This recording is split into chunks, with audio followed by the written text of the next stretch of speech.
Assalomu alaykum akalar. E'lonchi kanalimizga Volkswagen e-Bora elektromobilni sotuvga qo'yganmiz. Salonlari zo'r holatda, sveji. 2019-yilda ishlab chiqarilgan, 2021-yildan yurish boshlagan. Mana ko'rsanglar bo'ladi, lyuklari bor. Salonlari tinni. 84.000 probeg. Zapas xod 275.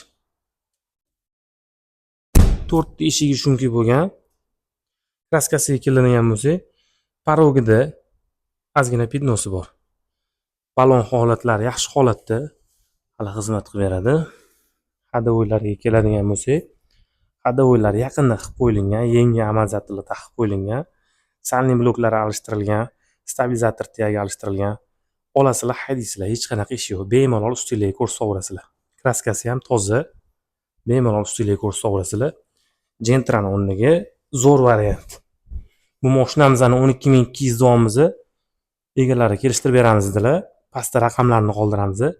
Bemalol gaplashib, kelishib baraka qo'yaverasizlar.